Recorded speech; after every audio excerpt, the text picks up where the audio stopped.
Vale, gracias, Rafa. Bueno, como ya me presentó Rafa, mi nombre es Lorena Muñoz, soy R3 del Servicio de Medicina Preventiva y hoy les voy a hablar de un tema que a mí me parece muy bonito de nuestra especialidad, que es la vacunación para pacientes adultos de alto riesgo. Primero vamos a empezar recordando cosas muy generales, y es que son las vacunas, que son productos biológicos que se administran para prevenir enfermedades infecciosas en personas susceptibles. Existen tres métodos principales para diseñarlas, los cuales se distinguen en función de si para crearlas se utilizan microorganismos íntegros, fragmentos del agente patógeno, lo que conocemos como vacunas de subunidades antigénicas, o también puede realizarse solamente con material genético, que contenga las instrucciones para fabricar proteínas específicas, como las vacunas de ácidos nucleicos, por ejemplo, algunas de COVID-19. Dentro de las vacunas que son diseñadas con patógenos íntegros, se subdividen a su vez en vacunas inactivadas, vacunas atenuadas y vacunas de vectores víricos como la del ébola.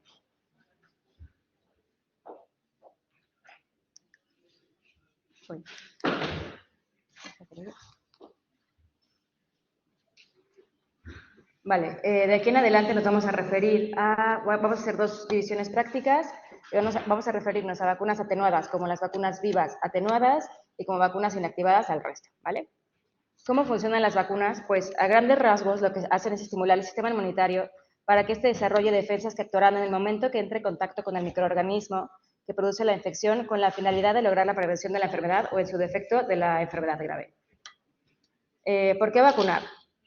Pues al vacunar estamos protegiendo al individuo y muchas veces no solo al individuo, muchas veces estamos protegiendo colectividades de infecciones que pueden ser muy frecuentes, graves, incluso invalidantes o mortales.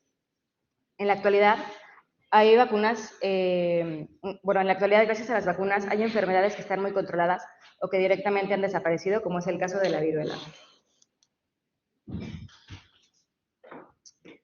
Existe un amplio número de personas que por la enfermedad que padecen o el tratamiento que están recibiendo para la misma son más susceptibles que el resto para contraer ciertas enfermedades. Desde nuestra consulta de inmunización de grupos de riesgo captamos a estos pacientes, hacemos una evaluación individualizada del riesgo y vacunamos con el objetivo de evitar una enfermedad. Bueno, ¿cómo captamos a los pacientes y cuál es el proceso hasta la administración de las vacunas? En primer lugar, recibimos mediante PICs de los diferentes servicios la solicitud para valorar el estado vacunal y la necesidad de inmunización de los pacientes. Una vez recibido el PIC, hacemos una valoración previa a citar a los pacientes, tomando en cuenta las características del mismo, la enfermedad que padecen y el tratamiento recibido y los ciclos que tienen, lo que agradecemos bastante si vienen el PIC. Y bueno, así podemos determinar el momento más adecuado para la vacunación. Una vez hecha la valoración previa, se cita al paciente en consulta de medicina y enfermería. Y por último, en un mismo acto, el día de la consulta, recibe la valoración médica, se indican y se administran las vacunas correspondientes. También se les da las citas para las consultas sucesivas, donde se administrarán las siguientes dosis de ser necesario.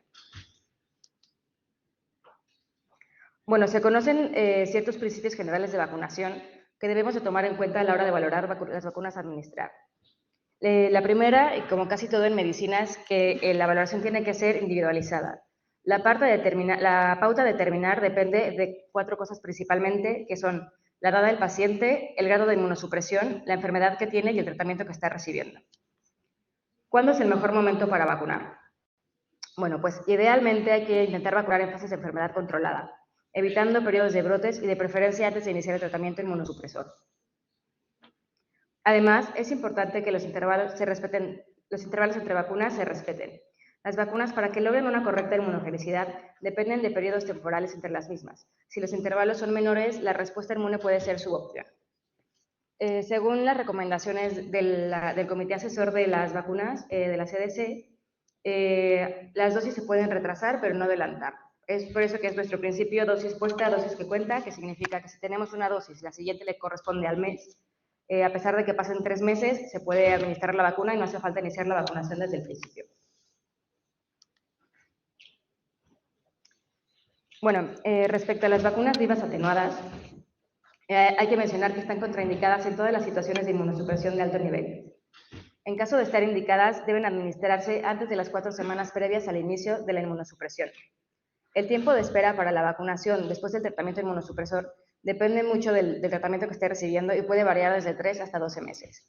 siendo de 3 meses después de los anti-TNF-alfa o anti-interleuquina hasta 12 meses después de anticuerpos monoclonales dirigidos a receptores de linfocitos B. Por otro lado, las vacunas inactivadas son seguras en los pacientes inmunodeprimidos, pero siempre que sea factible se recomienda que se administren al menos 2 semanas antes del tratamiento inmunosupresor con vistas a lograr una mejor inmunogenicidad. Los pacientes que sean vacunados 14 o menos días antes de iniciar el tratamiento inmunosupresor o durante el mismo, deberían considerarse como no vacunados y deben recibir nuevamente las vacunas tras 3 meses de finalizar el tratamiento, siempre que se haya restablecido la función inmune y ya que de esos pacientes la respuesta inmune puede ser de menor intensidad y duración que las personas sanas. Bueno, en las indicaciones de vacunas por patología y grupos de riesgo. A grandes rasgos, los grupos de riesgo los podemos dividir en 3 partes. En inmunodeficiencias, que a su vez se dividen en primarias y secundarias, en enfermedades crónicas y otros. También tenemos otras situaciones de riesgo que por sí solas no implican una enfermedad, como puede ser exposiciones ocupacionales, viajes internacionales o cosas del estilo de vida del paciente.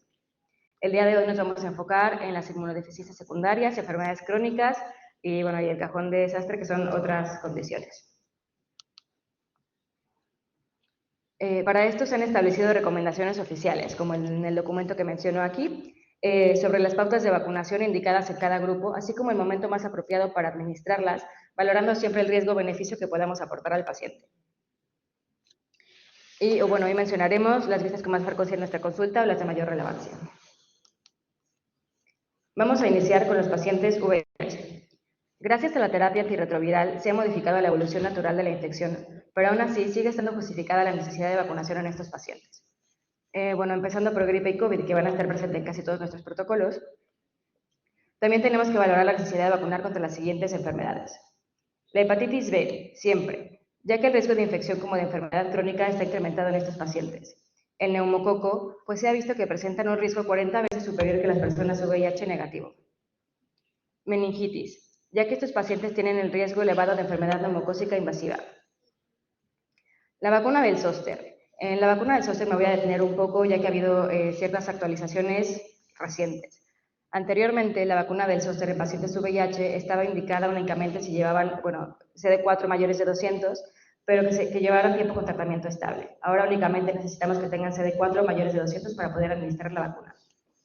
Y también podemos considerar la vacuna de la hepatitis A si existen factores de riesgo, como puede ser que sean hombres que tengan sexo con hombres, hepatopatías o algún tratamiento hepatotóxico. Seguimos con la vacuna del virus del papiloma humano, que está financiada hasta los 26 años, aunque podría recomendarse hasta los 45, ya que los pacientes pueden beneficiarse de ella. Y por último, las vacunas triple vírica y contra la varicela, ya que estos pacientes tienen un riesgo elevado de enfermedad fulminante. No hay evidencia de que la parotiditis y la rubiola sean de mayor gravedad en los pacientes VIH, pero el sarampión puede ser letal en personas con VIH avanzado. Para estas últimas 2 vacunas, la triple vírica y la varicela, se recomienda serología previa. En el caso de que no estén inmunizados y tengan CD4 mayores de 200, mínimo 6 meses, se podría recomendar vacunar, ¿vale? Para recordar las vacunas VIH, yo inventé una regla mnemotécnica que no iba a mencionar, pero si alguno se las quisiera aprender y le sirve, la regla mnemotécnica es: nunca he visto muchos hombres guapos con Zocodover. Nunca para neumococo de hemófilos influenza, visto para triple vírica y varicela, muchos meningococo, hombres, hepatitis A y B, guapos, gripe, por papiloma y Zocodover zóster. El siguiente grupo de pacientes que vamos a mencionar son los pacientes con enfermedades inflamatorias autoinmunes o tratamiento inmunosupresor. Pese a la gran variedad de fármacos inmunosupresores y sus diferentes mecanismos de acción, las recomendaciones de vacunación son relativamente homogéneas para todos. Como mencioné anteriormente, la vacunación debe realizarse, si es posible, antes del inicio del tratamiento inmunosupresor. Y aunque esto es muy importante, no está justificado retrasar el inicio del tratamiento inmunosupresor si este es imprescindible. A pesar de que no se ha visto más riesgo de padecer infección por el virus de hepatitis B por el mero hecho de recibir el tratamiento inmunosupresor, el pronóstico de la infección es peor que en la población general. Es por esto que está recomendada la vacunación. También hay que recomendar la vacuna para el neumococo, para el zóster, que también aquí me voy a detener un poco por las actualizaciones que ha habido con la vacuna. Anteriormente, para la vacuna de subunidades estaba únicamente indicada en los pacientes que estuvieran recibiendo tratamiento con anti-JAK y, bueno, ahora se incluyen las nuevas recomendaciones del mes pasado, que mencionaré un poco más adelante, que se puede administrar a todos los pacientes con tratamiento inmunosupresor o inmunomodulador si son mayores de 50 años. La hepatitis A se puede recomendar si pacientes con factores de riesgo hepatotóxico con serología previa. Y la meningitis tetra en jóvenes menores de 30 años o factores de riesgo específicos. Seguimos con las vacunas, el hemófilos influenzas y factores de riesgo, meningitis B y factores de riesgo como pueden ser uso de eculizumab. Si estamos a tiempo y aún no recibe tratamiento inmunosupresor y este no es urgente, es conveniente que aseguremos la inmunidad frente a sarampión, rubiola, parotitis y varicela antes de iniciar el tratamiento. Podemos valorar administrar la vacuna triple vírica y de varicela en pacientes menores de 40 años si no están previamente inmunizados. Bueno, sin olvidarnos de la gripe anual y el COVID. En estos pacientes, y estos son para pacientes en general, lo menciono aquí porque es donde los hemos visto más frecuentemente, es habitual que se utilicen pautas de corticoides. Hay que mencionar que consideramos una dosis inmunosupresora cuando éste supera los 20 miligramos de prednisona al día por más de 14 días, y los bolos. En estos casos habría que considerar retrasar la vacunación. Bueno, esto no lo sabemos ya, probablemente de alguna pregunta MIR. En pacientes esplenectomizados con hipoesplenismo funcional o con déficit de factores terminales del complemento, existe más riesgo de padecimiento grave por bacterias encapsuladas, por lo que hay que asegurar la inmunidad contra estas mediante la vacunación para hemófilos influenza tipo B, meningococo con la vacuna tetravalente y con la meningo B, así como contra el neumococo. En los pacientes con trasplante de progenitores hematopoyéticos, las personas trasplantadas requieren repetición completa de la vacunación al eliminarse la memoria inmune con la ablación de las células hematopoyéticas. Es por esto que esas personas tienen que recibir pautas de primo vacunación, es decir, como los bebés.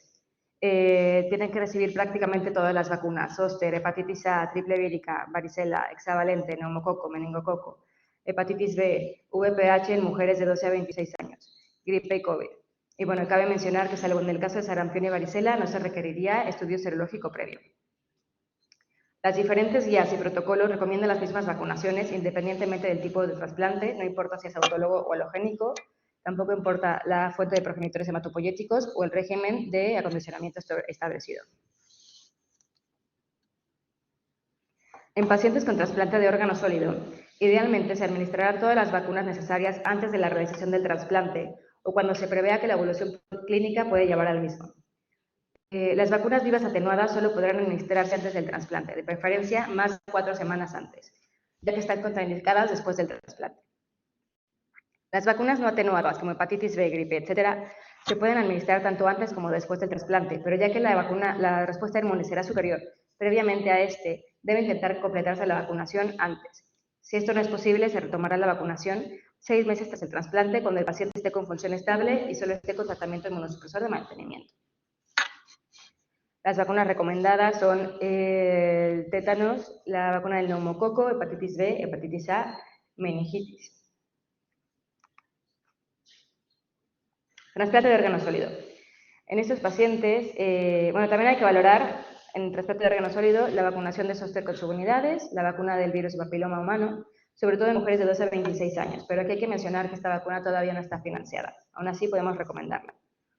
La vacuna triple vírica, que como mencioné en la diapositiva pasada, están contraindicadas, bueno, la triple vírica y la varicela, que están contraindicadas post trasplante, por lo que deberá administrarse seronegativo al menos 4 semanas antes del trasplante. Y por último, la vacuna contra el hemófilos influenza B y factores de riesgo. Las personas con enfermedad renal crónica o diálisis pueden presentar defectos de la función de las células T, y las personas con síndrome nefrótico suelen tener pérdida de anticuerpos por orina. La enfermedad en estados avanzados conlleva el mayor grado de inmunosupresión y la mayor instrumentación a la que se pueden ver sometidos estos pacientes puede favorecer la exposición a determinadas infecciones. Estas personas deben vacunarse preferiblemente al inicio del declive de la función renal para lograr una mejor respuesta y de preferencia siempre antes de la diálisis. En ellos está indicado la gripe anual y más menos COVID si corresponde, el neumococo, actualizar la vacuna del tétanos, hepatitis B con control serológico posterior. En cáncer y hemopatías malignas.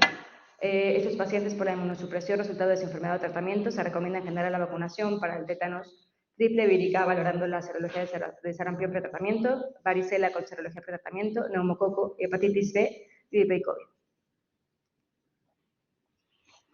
Vale, en pacientes con hepatopatía crónica hay que recordar que la alteración de la función fagocítica y la producción de anticuerpos opsonizantes son las principales causas de que tengan una susceptibilidad mayor a las infecciones, sobre todo bacterianas, más riesgo de hepatitis fulminante por virus de hepatitis A y B y mayor riesgo de muerte por neumonía, por lo que está recomendada la vacunación contra estas tres enfermedades.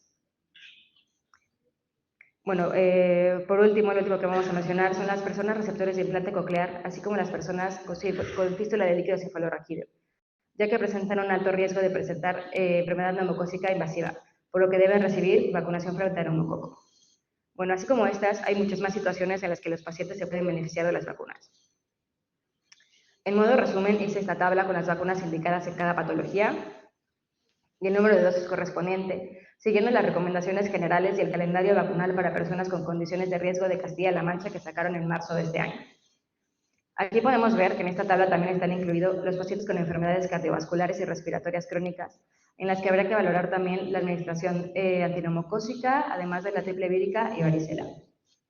También están incluidas las mujeres con indicación de tratamiento excisional de cervix, las cuales precisan la vacuna contra el virus de papiloma humano, preferiblemente antes de tratamiento excisional.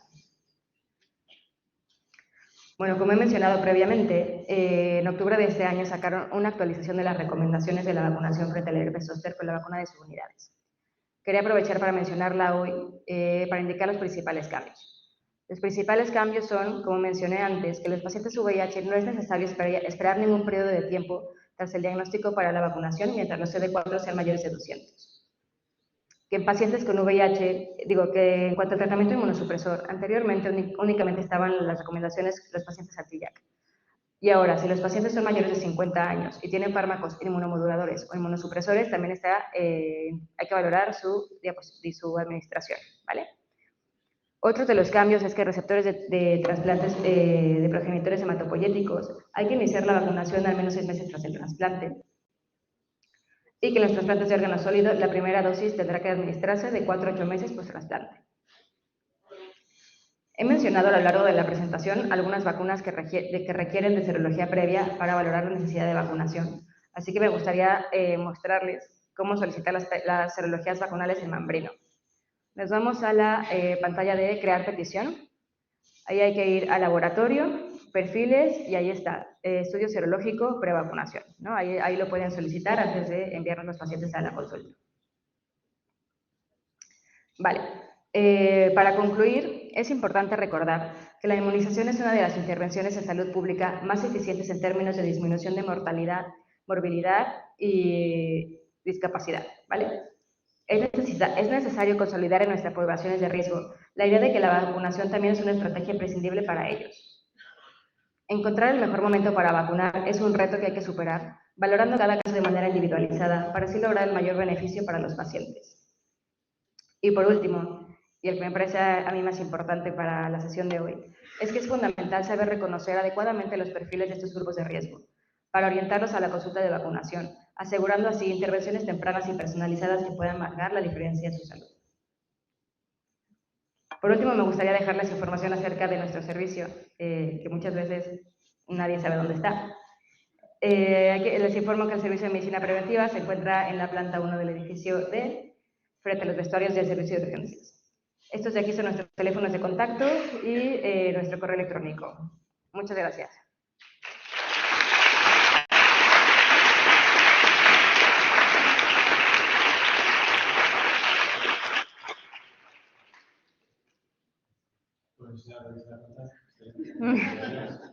¿Hay alguna pregunta por ahí?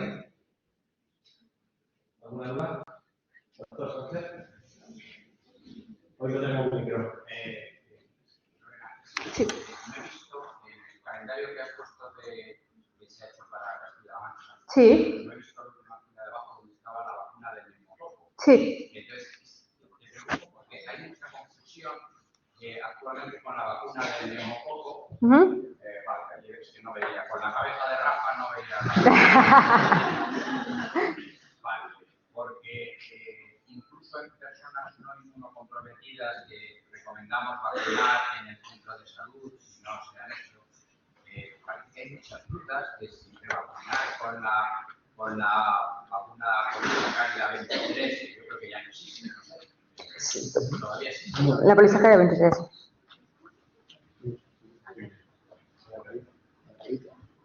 Hola, buenos días. La 23 ya dijiste conseguir. Se puede suscribir perfectamente por la base. En principio, la pauta secuencial de neumococo solo tiene que haber en paciente inmunosuprimido. En pacientes inmunocompetentes, cuando la medicamentos con vacuna de neumococo 13, en principio está trabajando ya para completar y repetir pauta. En pacientes inmunodeprimidos, vamos a empezar con el neumococo 13. Le tocaría una de Nemo 23, un recuerdo de Nemo 23 a los 5 años, así se le puede poner Nemo 20 y compatible completamente. Y además también se consideraría completamente vacunados y los inmunocomprometidos que empiezan a vacunación de Nemo 20 con Nemo con el Coco 20, una sola dosis que da, el Nemo 23, una dosis. Esto puede cambiar, porque pasa la Nemo 30 o la Nemo 23, así que el año que viene volveremos y repetiríamos. Sí, todas conjugadas. Exacto. Si tenemos un paciente que se ha vacunado a los 65 años en neumococo y luego lo inmunosuprime, ya está vacunado. Si tiene la 20, salvo que haya. Si tiene la 20, sí. Si tiene la 20, sí. Salvo que tenga 13 y necesitaría la 23.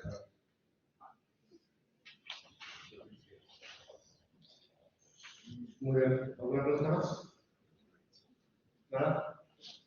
Pues, de nuevo, enhorabuena, Lorena. Gracias por la presentación y el resto nos vemos en el que viene. Gracias por venir.